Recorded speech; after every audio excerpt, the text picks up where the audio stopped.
Today we're going to be looking at Pinnacle Systems Commotion Pro and going through 3 in-depth tutorials which will give you some insight into Commotion's many powerful tools.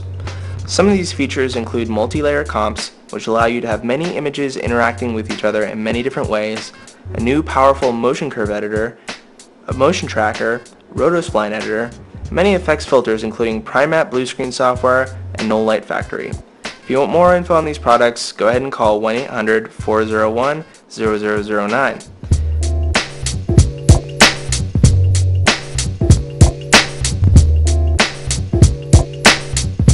The first lesson we'll be looking at, we're going to create a basic logo design and animation. The first thing that we're going to need to do is to import all of our elements. We can do this 3 ways. We can go to File, Open, which will take the clip and load it into RAM as well as put it into your project bin. You can do File, Import, which will import the footage into the project bin but won't load it into RAM and will save that memory for other purposes. The third way to do things is to highlight our elements in the Finder, take them and drag them into the project window. As you can see, all the clips appeared in the project window and are now ready for us to use. The first thing that we need to do is to create a composite. There's a couple different ways. Go to Composite, New Composite, which will bring up this settings window. In here you can set the comp name, the duration of the comp, the width and the height, the frame rate, the aspect ratio, as well as a few other options. Now, I don't quite know all of this specification of my background movie, so I'm going to do it the second way. To create a comp the second way, I'll click Background Movie, make sure it's highlighted, and go to Composite, Make Composite. As you can see, Commotion created a comp around the settings of the background movie. Our background footage is 640 by 480, 30 frames a second. If I scroll over here, you can also see that it's 60 frames long. Clicking on our comp, the comp is also 640 by 480, 30 frames a second, and 60 frames long. So the comp inherited all the attributes of the background footage. This saves a lot of time in that you don't have to know the exact specifications of footage that you're creating a composite for. Next, we're going to want to add the wheat field footage.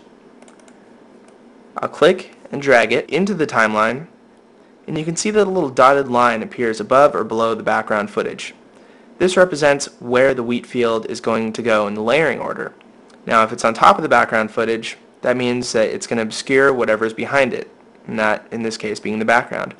If it's behind the background footage, anything that's on top of it will obscure it. We don't want. So let's go ahead and put it on top of the background. The next thing we want to do is scale the wheat field movie.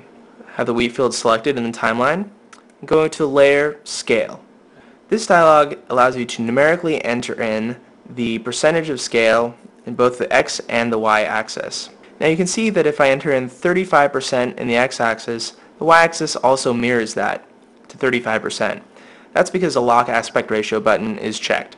If I uncheck this, they can scale independently of each other, which is what we want. I want the X to be 100% and the Y to be 35%. As you can see, the wheat field scaled down 35% in the vertical but remained at 100% in the horizontal dimension. Now we want to move the wheat field down in position to the bottom of the frame. We'll go to Layer, Position. This dialog box is similar to the Scale dialog in that we can enter in individual numbers for both the X and the Y axis. Now I want it to stay centered in the X, which is the horizontal axis, but I want to move it down on the Y. So I'm going to enter in 400 for the Y axis. Hit OK. You can see that it moves the wheat field down to the bottom of the screen. The next thing I want to do is change how the wheat field is interacting with our background footage. Right now, the colors of the wheat field are overriding all the colors of the background footage in every case. We can change this using what's called transfer modes. Now the transfer modes are located right here. Right now the transfer mode of the wheat field is normal. Now all these options right here are different ways that the foreground can affect the background footage. For now we want to have the wheat field at soft light. Soft light has the effect of brightening some of the bright areas and getting some of the color to show through, as well as darkening some of the dark areas. But you can see that many of the colors from the background actually show through into the foreground. It's kind of a neat effect. The next thing we want to do is add the Geisha Girls footage.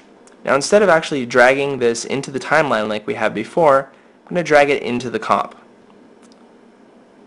So as you can see, I have a wireframe representation of where the Geisha Girls footage is actually going to go, and I'm going to drop it in the upper right hand corner of the screen. Now I want to scale and position this object a little more carefully so it'll fit much more snugly in the upper right hand corner. In order to do this, I have the arrow tool selected.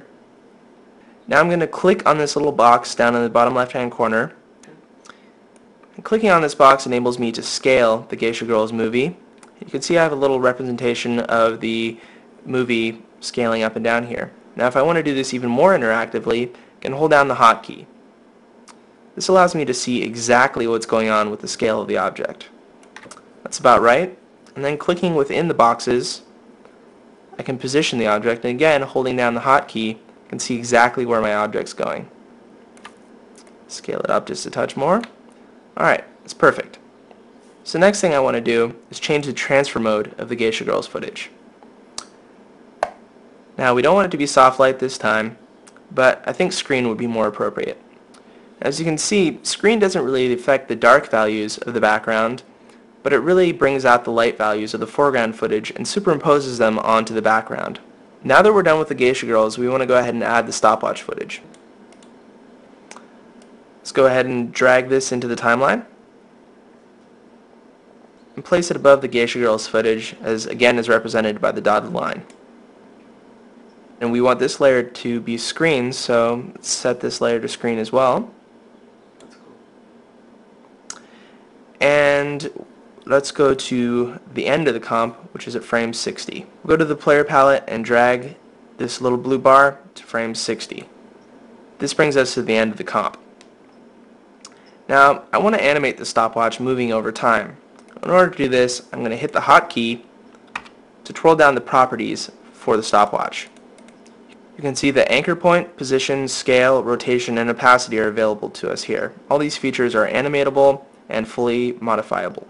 Let's go ahead and hide the player palette so we can see things a little better. Now by twirling out this little arrow right here, we can see the entire timeline for the stopwatch movie. Here's where we'll be able to see where the keyframes are being laid, which you'll see in just a second. Now in order to keyframe the position and scale, which is what we want to do, we have to click on the keyframe buttons, which are just to the right of the appropriate properties. You can see these buttons, when I click on them, they get gray. And also over on the very far right hand side of the screen, you can see that add a little marker for where the keyframe actually hits. Now we want to go back to frame 1. So I'm going to expand my player palette again and move back to frame 1. Instead of moving the little blue slider as we did before, I'm going to click on the number 60, which is our current frame. This opens up the current frame dialog box. Now in this dialog box we can enter in any frame that we want to go to, in this case being frame 1. Enter in frame 1 and hit OK. Now that we're back at frame 1, I want to enter in a couple of different values for the stopwatch. So let's contract the player window again and enter in a different scale value than 1. Now instead of going to layer scale, I can click in this little window right here and enter in the numeric value like so. You can see the stopwatch scale down to 65% of its original size, and also it laid a keyframe just to the right of the scale property. Now also there's a line between the first keyframe at frame 1 and the other keyframe marker that we set at keyframe 60. This line represents that there's actual motion going on here. You can also see, while going forward and backwards in the timeline, the object scaling over time. Next thing we want to do is to enter in a different position. I'm just going to go into the comp window, using the arrow tool, click on the stopwatch and move it to the upper left hand corner of our screen. Now I can also hold down the hotkey and view it positionally in real time. That's about what I want. You can also see the positional keyframe that was just set here, and the line between the first keyframe and the last keyframe representing that the object actually moves. Also you can see that there's a red line in the comp window representing the actual positional path of the object. Here is frame 1 and here is frame 60. As I move forward in time, you can see the object traveling along this path to its final destination. Now we want to paint on the stopwatch. In order to do this, I'll double click on the stopwatch in the project window. This clip window is separate from anything that is happening in the comp. So if I've changed the transfer mode or the opacity or the scale and rotation of the stopwatch in the timeline view, that won't affect what's going on in the clip view. Also, I can paint on the clip view, and regardless of any transformations that I've done in the comp, everything will transfer flawlessly from the clip view to the comp view. Now let's go ahead and paint on numbers 5, 10, and 15 as the hand of the stopwatch passes by those numbers. We'll go ahead and select our Airbrush tool. Now we want to go ahead and select the color that we want to paint by going down to the foreground color and clicking on it. Now we can select from a palette of different colors. Let's go ahead and select a bright red. Next thing we want to do is to open up the Tool Options window, which will give us some options for the airbrush. Go to Windows. This brings up all the options for the airbrush tool. We can change the opacity of the brush by clicking in this field and enter in the number numerically, or we can use a feature in Commotion called rub text, in which we put the cursor over the name opacity and we can drag it from the right or the left to raise or decline the value. Right now we want it at probably about 80% will be a good number. Also, we can control the size of the brush using the rub text feature and the feather and spacing of the brush. Another way to do this in Commotion is to actually click in the clip window, and using the hotkeys we can interactively size the size and the feather of our brush. So we want it about that big with a fairly large feather. You can see that these options transfer directly into my brush control in my Tool Options window. Also, we want to change the transfer mode of the brush. Now, the transfer mode is slightly the same and slightly different than actually changing the transfer mode of a layer. All it does is changes how my paint affects the foreground clip. So I'm going to go down and choose Soft Light to brighten up my stopwatch a little bit. So now I'm ready to go find some frames to paint on the stopwatch clip. Now, just for demonstration purposes, let's close the Tool Options window and change the stopwatch.mov in the timeline in the comp back to normal, just so we can see how the painting relates from the clip to the comp. In order to further aid this, I'm going to lock these two clips together in time. In order to do that, we push this button here, which will match the comp time to the clip time. So moving back and forth in the timeline slider here, you can see that the clips remain locked in time. If I'm on frame 27 in the clip, I'll be on frame 27 in the comp. Okay, now let's find an appropriate frame to paint on the number 5. Use my X and my Z keys to go forward with X and back with Z. So this looks like a good frame to start. So I'll click on the number 5. As you can see, a red highlight was painted both on the number 5 here in the clip and on the number 5 in the comp. Go forward a frame using X, paint another highlight again on frame number 4. Alright, now we're ready to go on to painting the number 10. We'll choose our X key to forward to the appropriate frame. Alright, I went a little too far, go back. Alright, that looks like a good one, frame number 29. We'll go ahead and single click on 10, paint a highlight, again and again. Alright, that's good enough for number 10. Let's go on to the number 15 on the clock. Alright, that looks like a good frame. Paint. Regardless of all the transformations that I've put on, the paint always happens at precisely the right place. Now in order to simplify my layout here, I'm going to click on this button in order to minimize my clip. You can see that it puts it down here in a really small window where it's not obtrusive. Okay, so let's reset things back the way we had them with the stopwatch at screen. Now I'm going to add the Commotion logo. Pull it into the timeline on the top layer. As you can see, the Commotion logo was added directly in the middle of the comp. You'll also notice that the logo had transparency values already applied to it, so you can see through it to the background in the appropriate places. Now we're going to want to animate the position of the logo, sweeping in off the left-hand corner of the screen and rotating down into the center of the frame. In order to do that, we first have to move the anchor point of the Commotion logo. In order to do this, we'll select the arrow tool and click on the anchor point, which is this little circle here with the crosshairs in the middle of it. The anchor point is the position which the footage will rotate around, and also where the positional path is located. Now, moving the anchor point won't actually change the position, yet again it will change the point which the footage rotates about. Alright, now let's start animating the keyframe. Okay, we'll hide the player palette, and instead of hitting the P key to twirl down the properties for Commotion, we're just going to hit these little arrows. Click on Properties, and as you can see, anchor point, position, scale, rotation, and opacity become available to us. First we want to move it to frame 25 so it'll start animating at that frame. So I'm going to move this slider here to frame 25 and lay a rotational keyframe. You can see the keyframe marker was added at 25. So at frame 25 we want the Commotion logo to be off screen. I'll enter in -90 degrees in the rotation field. You can see that the Commotion logo rotated off screen to the left around the anchor point which we just moved. Now I'm going to move to frame 40 and enter in 0 for the rotation. This will make the Commotion logo rotate back onto the screen. You can also see that it'll lay a keyframe at frame 40 automatically, and this line right here represents that it is animated from frame 25 to frame 40.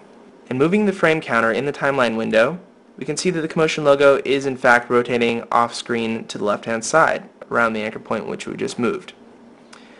So now I want to preview this clip. I'll expand my player palette, and I just want to preview this clip between the frames that I animated, which are frames 25 and 40. So I'm going to go ahead and click by this 1 beside the bottom gray bar. Now I'll enter in frame 25 as the in frame and frame 40 as the out frame. You'll notice that the little gray bar labeled in out frames contracted to match our in and out frames. This will make sure that when we preview the clip, it'll only preview in that frame range. So I'll go up to Composite and select Preview Selected. So right now Commotion is rendering out those frames and loading them into RAM. Now there's one more thing that we need to add to this comp, and that one thing is motion blur. Motion blur occurs when a fast-moving object is exposed to film. Because the shutter of a video or film camera is open for a split second, the quick movement created by the object creates a smearing effect. This is called motion blur. Adding motion blur to your projects will improve the look of them by a huge amount. So we'll go up to our Commotion layer and click on this flag, which is labeled motion blur. And you can see that the Commotion logo has been blurred, and it's blurred more on the outside edge than the inside edge because the outside is moving faster due to the rotation. Now there are a few different options with motion blur, and actually let's go ahead and turn on high quality for this object by that flag right there, and this will give us a more accurate portrayal of what the motion blur looks like. Now there's a few options that go along with motion blur, which are accessed through Composite settings. Now we'll twirl down the motion blur settings. You can see there's a bunch of options here for quality, time, which actually controls the amount of blur that there is, and also the blur mode. Right now it's set on normal blur, and flow blur is actually a lot better and doesn't take that much longer, so we'll go ahead and change it to flow blur. We'll hit OK. Alright, now that we've got our motion blur set, we're going to go ahead and preview the composite again. Go to Composite, Preview Selected. So as you can see here, motion blur adds a very realistic effect to the motion of the logo. Now we're pretty much done with everything that we need to do to the comp, except for rendering it out, which is the final step. To do this, we'll go to Composite and select Render Composite. In the Render Composite dialog box, we can choose to render within the frame range that we set before, which is 25 to 40, or all frames, which is what we want to do. The resolution is full, our frame rate is 30 frames per second.